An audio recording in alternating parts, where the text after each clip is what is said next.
ایک سیڑھی کا وہ پہلا زینہ یا پہلا حصہ ہے جس کے ذریعے باضابطہ طور پر مکمل جنگ بندی کی طرف جایا جا سکتا ہے، یا پھر حماس کی کوئی ایسی حکمت عملی ہے جس کے ذریعے وہ آگے بڑھنا چاہ رہا ہے؟ دیکھیے، شروع سے جب بھی بات ثالثی کے درمیان میں اٹھی، یعنی ثالثی کے ذریعے جنگ بندی کی بات اٹھی، تب اسرائیل نے کہا کہ وہ اپنے پورے جو ہوسٹیجز ہیں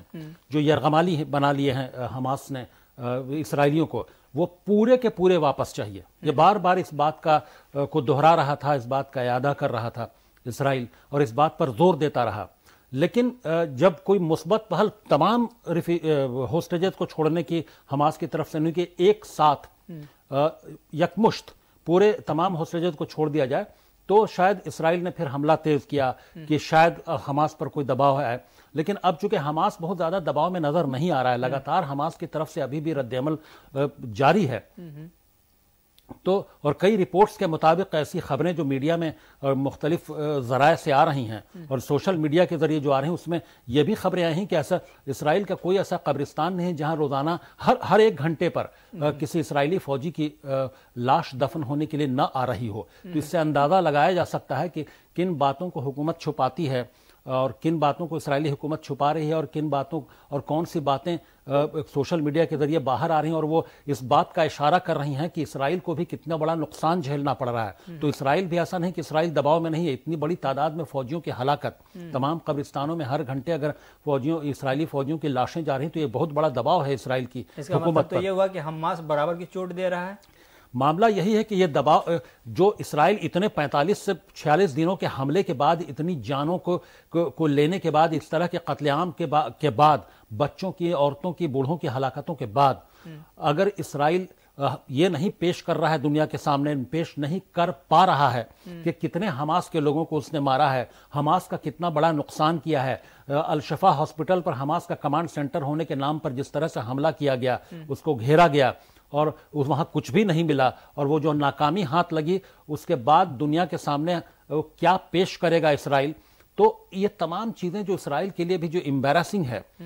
بات ہے، تو اس کو یہ ایک دباؤ کا کام کر رہا ہے اسرائیل پر۔ کیا یہی حماس کی طرف سے برابر کے چوٹ نے اسرائیل کو مجبور کیا ہے کہ وہ ایگریمنٹ کی طرف بڑھے، وہ سوچے کہ ہم ایک پاز کے لیے چاہیے، چاہے نئے انداز میں نئی حکمت عملی ترتیب دے سکیں کہ کیسے حماس کو کاؤنٹر کیا جا سکتا ہے؟ اس میں ایک دو خبریں یہ بھی ہمیں اندر سے پتہ چلی کہ تاکہ وہ جو یرغمالی باہر آئیں گے ان کے ذریعے پتہ لگانے کی کوشش کرے گا اسرائیل کے کہاں پر کس طرح سے رکھا جا رہا ہے۔ وہیں دوسری جانب باضابطہ طور پر حماس کی پلاننگ یہ سمجھ میں آ رہی ہے، جو ہمیں ذرائع سے خبر ملی، کہ وہ ایسے شہریوں کو چھوڑے گا جو ڈوئل سٹیزن شپ کے ساتھ ہے، یعنی کہ پیور وہ اسرائیلی کو نہیں چھوڑنے۔ تو یہ دونوں طرف سے یہ اسٹریٹجی والی خبریں آ رہی ہے، اس میں کتنی صداقت ہو؟ نہیں، بالکل اسٹریٹجی کی خبریں جو آ رہی ہیں وہ اس میں صداقت ہے، کیونکہ دونوں جانب سے ایسا نہیں کہ بہت ہی عام طریقے سے ہوسٹیجز کا اور قیدیوں کا جو سوائپنگ آف جو پیپل ہے وہ نہیں ہوگا، وہ اس میں اسٹریٹجی شامل ہے کہ کن طرح کے قیدیوں کو وہ چھوڑیں گے اسرائیلی، جو فلسطینی قیدی، جو خاص طور سے چونکہ اس میں اسٹریٹجی کا معاملہ زیادہ نہیں، کیونکہ سب سے پہلی کھیپ میں جو بات ہو رہی ہے میڈیشن کے دوران کہ عورتوں، بچوں، بوڑھوں کو چھوڑا جائے، تو وہ جو اسرائیلی جیلوں میں جو فلسطینی ہیں بند ہیں، اور یہاں سے جو حماس کے لیے یہ بڑا چیلنج ہوگا، جو باتیں آپ بتا رہے ہیں اور جو خبریں آ رہی ہیں کہ جو ہوسٹیجز ہیں ان کے ذریعے اسرائیلی فوج یا اسرائیلی حکومت جو ہے وہ جاننا چاہتی ہے اسٹریٹجک لوکیشن، اور کہ کس طرح کا ٹنل ہے، ٹنل کی لوکیشن کیا ہے، اور کس طرح سے آپریٹ کرتے ہیں حماس کے لوگ، کس طرح سے ان کو جو ہوسٹیجز ہیں ان کو کہاں سیف طریقے سے رکھا، ان کا نقصان اس طرح سے نہیں ہو پایا۔ تو یہ تمام چیزیں جاننے کے لیے بھی اسرائیل بے چین ہے کہ کسی طرح حماس کی ان خفیہ رازوں کو جان سکے تاکہ حماس کا زیادہ پھر آئندہ نقصان پہنچا سکے۔ تو یہ حماس کو اس بات کا خیال ہے، حماس بھی اسی طرح سے پھونک پھونک کر قدم رکھ رہا ہے، لیکن اہم سوال یہ ہے کہ نقصان دونوں طرف ہوا ہے، اس لیے اسرائیل کی حکومت بھی دباؤ میں آئی ہے۔ ایسا نہیں ہے کہ اسرائیل کی حکومت اگر دنیا کے سامنے ظاہر نہیں کر رہی علل اعلان کہ اس کا نقصان نہیں ہو رہا ہے، لیکن جو خبریں چھن کر آ رہی ہیں مختلف ذرائع سے کہ جس طرح سے فوجیوں کا وہاں بھی نقصان ہو رہا ہے، یہ اسرائیل پر کی حکومت پر ایک دباؤ ڈال رہا ہے۔ تو اس لیے اسرائیل بھی تیار ہوا ہے ثالثی کے لیے، اور سوائپنگ آف جو پرزنرز ہیں اور جو ہوسٹیجز ہیں ان کے لیے۔ ایسے میں ایک سوال یہ ہے کہ ہم دیکھ رہے ہیں کہ 14,000 کے آس پاس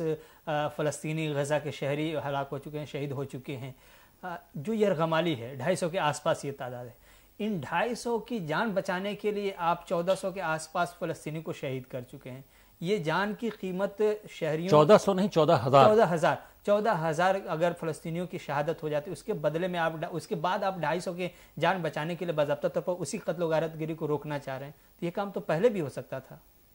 نہیں، یہ کام پہلے، کیونکہ اسرائیل کو ایک بہانہ چاہیے. حماس کے بہانے جو تمام جو غزہ کے اور فلسطین کے علاقوں میں جو عمارتیں ہیں، جو اسٹیبلشمنٹس ہیں، ان کو زمین دوز کرنا تھا، ان کو برباد کرنا تھا، ان کو گرد و غبار میں تبدیل کرنا تھا، اور فلسطینیوں کے حوصلے کو توڑنا تھا، فلسطینیوں کی کمر توڑنی تھی، وہاں کی اکنومی کو توڑنا تھا، اور تمام لوگوں کو جس طرح سے اسرائیل نے پریشر ڈالا ہے، تمام لوگوں کو اپنے ملک میں ہی ہجرت پر مجبور کرنا تھا، اور آس پاس کے ملکوں یعنی مصر پر، اردن پر اور لبنان پر، ان تمام پر یہ دباؤ بنانا تھا کہ، اور یہ دباؤ بنایا بھی اس نے پروپوزل بھی دیا کہ آپ اپنے ہاں ان لوگوں کو ریفیوجی کے طور پر ایڈجسٹ کیجئے، لیکن یہ لوگ تیار نہیں ہوئے. تو اگر یہ تمام لوگ مل کر ریفیوجی کے طور پر ان 23 لاکھ لوگوں کو ایڈجسٹ کرنے کے لیے تیار ہو جاتے تو پورا فلسطین کا جو غزہ علاقہ ہے وہ خالی ہو جاتا. اور تب یہ تو حماس کو بھی، جو حماس کے لڑاکے جو ٹھیک ہے ایک شیلڈ کے طور پر، جو ہیومن شیلڈ کے طور پر عام لوگوں کو استعمال کر رہے ہیں اور ان کے ذریعے وہ لڑ رہے ہیں، تو وہ بھی خالی ہو جاتا. اور اس کے بعد اسرائیل کو یہ بہانہ مل جاتا کہ دھیرے دھیرے اس پورے غزہ کے علاقے پر قبضے کا. حالانکہ اسرائیل نے ابھی بھی ظاہر کیا ہوا ہے کہ غزہ سے اس جنگ کے خاتمے کے بعد یعنی IDF جو ہے وہ پوری طرح سے ہٹے گی نہیں، اور غیر معینہ مدت یعنی انڈیفینٹ پیریڈ کے لیے وہ وہاں موجود رہے گی. جب موجود رہے گی تو ڈیفنس فورسز کے اسٹیبلشمنٹ بھی وہاں پر بنائے جائیں گے، اور دھیرے دھیرے اس طرح سے وہ ایک جو ایکسپینشنسٹ پالیسی ہے، جو کولونائز کرنے کا جو عزائم ہے اسرائیل کے، وہ ظاہر طور پر صاف نظر آتے ہیں. جو اسرائیل کا جو بیان ہے اس طرح سے پوری دنیا کو بھی اس کو بھی سمجھنے کی ضرورت ہے. یعنی جو تصویر ابھی غزہ کے اندر بنی ہے، جس طرح کی تباہی ہوئی ہے، جس طرح سے لوگوں میں خوف کا ماحول بھر دیا گیا ہے، یا جس طرح سے ان کے عزائم توڑنے کی کوشش کی گئی، صحیح معنوں میں جو اسرائیل چاہ رہا تھا وہ یہی چاہ رہا تھا. یہ حماس سے بہانہ تھا، چاہت یہی تھی، خواہش یہی تھی کہ کسی طرح سے فلسطینی غزہ کا شہری وہ ایریا خالی کر دے، وہ اسٹیبلشمنٹ تباہ ہو جائے، پوری طرح سے بنجر ہو جائے. کیا یہی مقصود تھا؟ اب تو یہی لگتا ہے کہ جس طرح سے 14,000 لوگوں کی ہلاکتیں، 14,000 سے زیادہ لوگوں کو جس طرح سے مارا گیا، اور تقریباً 45,000 لوگوں کو جس طرح سے معذور بنا دیا گیا، جس طرح سے زخمی کیا گیا، تو یہ پریشر جو عوام ہے اس پر بہت زبردست پریشر کام کر رہا ہے یہ، اور وہ خوف و ہراس کے عالم میں ہیں، اور وہ ایک مجبوری میں اپنے ہی ملک میں، اپنے ہی خطے میں دربدر کی حالت میں ہیں، اور ہجرت کرنے کو مجبور ہیں، اور کیمپوں میں زندگی گزار رہے ہیں. تو ان کی حالت سمجھا جا سکتا ہے کہ اسرائیل کے حماس کی آڑ میں یہ سوال تو دنیا کے سامنے ابھی بھی ہے. دنیا کے کئی بڑے جو ایکسپرٹس ہیں سوال اٹھا رہے ہیں کہ آخر اسرائیل کی جیسی حکومت، اسرائیل کی جیسی موساد جیسی انڈیا ورلڈ کی top most intelligence agency, IDF جیسی اسرائیل کی جو ٹاپ موسٹ ڈیفنس فورس، وہ کیسے ناکام ہو گئی کہ تمام انٹیلیجنس فیل ہو گیا کہ اتنا بڑا حملہ حماس نے کر دیا، اور اسرائیل کو کانوں تک مطلب کانوں کان خبر نہیں لگی کسی ڈیفنس فورس سے، اسرائیل کی حکومت میں کسی کو بھی. یہ کیسے ممکن ہوا؟ کیا یہ کمپلیٹ فیلیور تھا یا اس کے پیچھے بھی کوئی راز تھا؟ یہ راز بھی دنیا جاننا چاہتی ہے کہ آخر ایسا کیسے ہوا کہ جو بھرم تھا پوری دنیا میں کہ اسرائیل کی حکومت کا بھرم، اسرائیل کی ڈیفنس فورسز کے مضبوط ترین ہونے کا بھرم، اسرائیل کے تمام اسلحے، ہتھیار، ٹینک اور ان کے جو فائٹر پلینس ہیں، ان کے جو بمبارڈ کرنے والے پلینس ہیں، ان کا بھرم، اور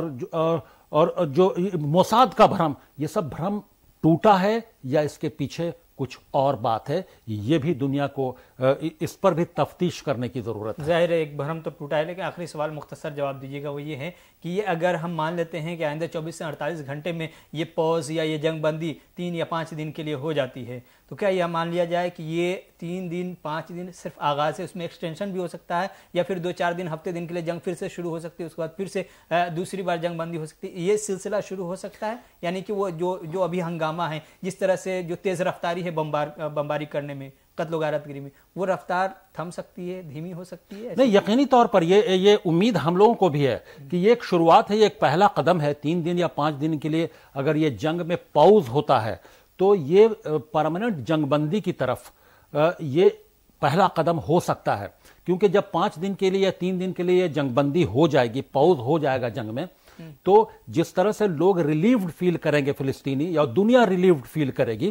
اور اس کے بعد اگر کسی طرح سے اگر یہ دوبارہ شروع ہونے کے خدشات نظر آتے ہیں تو دنیا کا ایک الگ طرح کا پھر پریشر ہوگا۔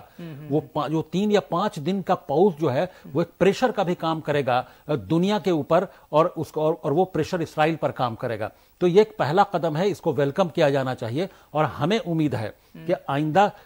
جو پاؤز کے بعد ہو سکتا ہے کہ یہ پاؤز کے بعد یہ اس طرح سے ایک سیز فائر میں کنورٹ کر دیا جائے اس کو، اور دونوں طرف سے جنگ بندی ہو، اور پھر دھیرے دھیرے دنیا کی کوششوں سے ہو سکتا ہے کہ حالات معمول پر آ جائیں۔ ظاہر ہے امید تو یہی ہے کہ حالات معمول پر آ جائے، جنگ بندی ہو اور مکمل طور پر جنگ ختم ہو جائے، اسرائیلی اپنی جگہ، فلسطینی اپنی جگہ امن و سکون کے ساتھ اپنے اپنے گھر لوٹ کر رہے، یہی امید ہے، اور اسی امید کے سہارے اب تک کہ قطر سرگرم رہا ہے اور اس کی کوششیں کامیاب ہوتی ہوئی نظر آ رہی ہے۔ اگلے 48 گھنٹے میں ہو سکتا ہے بڑی خبر آ جائے مکمل طور سے معاہدے کی۔ اسی امید کے ساتھ ہمیں اور ڈاکٹر خالد رضا خان کو اجازت دیجیے۔ خدا حافظ، شکریہ۔